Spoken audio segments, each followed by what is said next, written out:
Le Hametz que la Torah interdit, c'est spécifiquement du vrai Hametz, comme par exemple, qui est composé de blé, d'orge, d'épeautre, d'avoine, du seigle et tous leurs dérivés, qui sont les 5 céréales de base.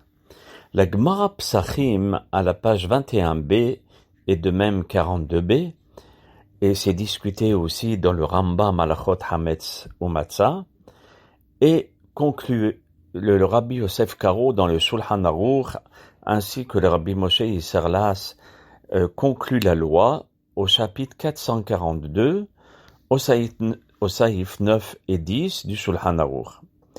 Et on nous parle là-bas, dans la Gemara, dans le Rambam, dans le Shulchan Aruch, d'un style de Hametz qui n'est pas constitué, si vous voulez, comme du Hametz consommable, comme le blé, l'orge, l'avoine et l'épeautre. C'est peut-être à base de ça, mais c'est du Hametz Noksha ou du Hametz Shenit Apash. C'est quoi le Hametz Noksha ou du Hametz Shenit Apash? C'est un Hametz non comestible au point que ce Hametz est même méprisé par un chien. Pourquoi spécifiquement un chien? Parce qu'un chien, malheureusement, il mange même ses excréments. Donc, ça veut dire que c'est tellement dégoûtant ce Hametz qu'il ne le mangera même pas. Donc, c'est un exemple, si vous voulez, d'animal qui va manger ce qui n'est vraiment pas bon. Et là, s'il ne le mange pas, cela veut dire que vraiment, c'est dégoûtant. Donc, Hametz Shenit Apash, c'est exactement pareil que Hametz Noksha. Aussi, lorsque on parle de Hametz Noksha ou Shenit Apash, pour être concret, je veux vous rapporter des exemples. C'est par exemple la colle qui est à base de farine de blé. Vous savez, la colle, c'est à base de farine parfois. Ou bien de la pâte à modeler. Et tous les produits d'entretien ménager, à l'intérieur, il peut avoir du Hametz, mais qui est Noksha. Les lotions, les crèmes, les gouttes nasales auriculaires ou bien oculaires. Les cigarettes, vous savez, dans le papier, parfois il y a un peu, c'est à base de Hametz. Les pommades, tous les médicaments amers ou neutres. Pourquoi je dis amer? Parce que s'il y a un goût, on n'en discute pas. C'est sûr que c'est pas du Hametz Noksha. Les piqûres, les cirages, les sirops amers ou bien neutres, comme les médicaments. Là-bas, la Gemara discute, ainsi que dans le Rambam, dans le Shulchan Aruch, est-il permis de consommer ou d'avoir à ce style de Hametz chez soi à la maison? La conclusion de la Gemara, c'est qu'il y a 2 divergences. Et aussi, ça va être, si vous voulez, conclué dans le Shulchan Aruch par 2 grands maîtres, Rabbi Yosef Karo, Zichrono Libracha, et Rabbi Moshe Isserlas, Zichrono Libracha. Rabbi Yosef Karo, qui est le maître des Sfaradim, permet ce Hametz qui peut être conservé et utilisé sans supervision rabbinique, parce que c'est pas du Hametz. Donc il peut être consommé pendant Pessah ou conservé pendant Pessah sans supervision rabbinique, à la condition de les acheter avant Pessah, de façon à ce que toutes les règles que nous avons rapportées de détruire un Hametz ou bien d'acheter du Hametz qui n'est pas consommable doit être fait avant l'heure de son interdiction.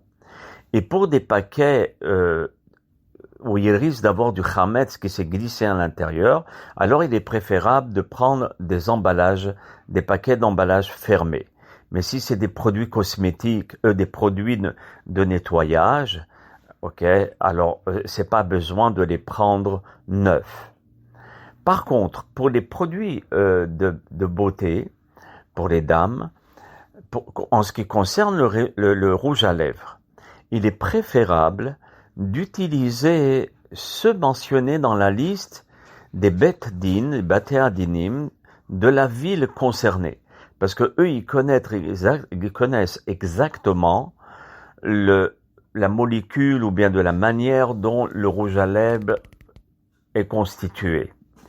Et parfois, pourquoi je vous dis le rouge à lèvres, c'est pas tellement conseillé, parce que la langue est en contact avec les lèvres. Et le rouge à lèvres n'est pas amer. On l'a constitué d'une manière qui est agréable à la bouche. Donc c'est pour cela que même si on est sfarade et qu'on permet le chametz noksha ou le chametz shenit rapash, tous les chametz que j'ai rapportés, il est préférable concernant le rouge à lèvres de prendre un rouge à lèvres permis ou kasher. La différence permis, cela veut dire c'est dans la liste du Bet Din, mais il n'y a pas de label, mais c'est permis. Et kasher, cela veut dire qu'il y a un label constituant, disant que c'est OU ou bien MK ou bien Bet Din, etc. Mais ça, c'est pour l'opinion du Rambam, de Rabbi Yosef Karo, de tous les grands maîtres séfaradim.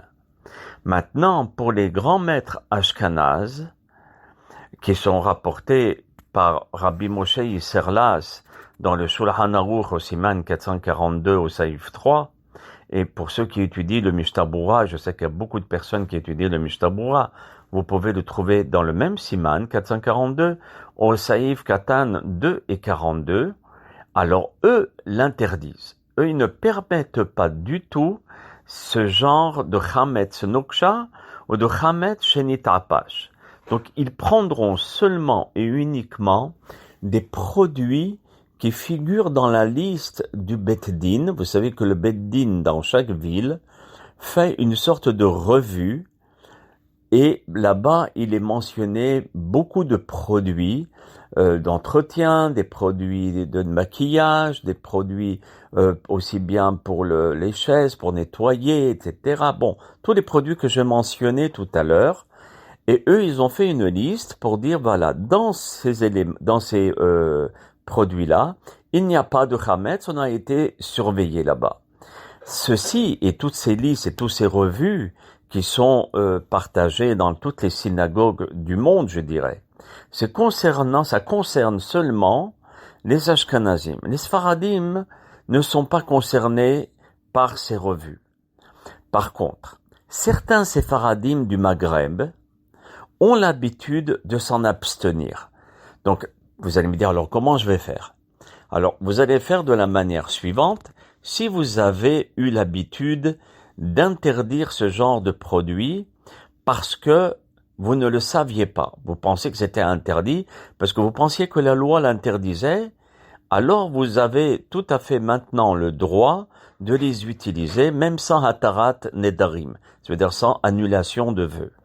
Par contre, si vous saviez que c'était permis, mais vous vous êtes interdit, alors à ce moment-là, ce sera interdit pour vous.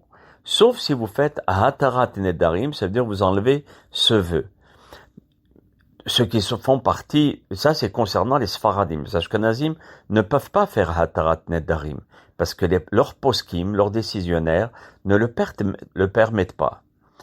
Donc les gens du Maghreb peuvent faire hatarat nedarim, mais à condition que leur père et leur grand-père, etc., ça veut dire la massoret, la tradition, le permettent. Vous voyez, certains vont le permettre, ou bien ils ne savent pas, ils viennent du Maghreb, mais ils savent pas vraiment si ils l'interdisaient ou pas. Ou bien maintenant, leurs parents leur disent, tu fais comme tu veux, tu suis le rave que tu as l'habitude de suivre, il n'y a pas de souci. Alors à ce moment-là, on aura le droit de prendre tous ces produits que j'ai mentionnés, même sans label et sans supervision rabbinique, contrairement aux Ashkenazim.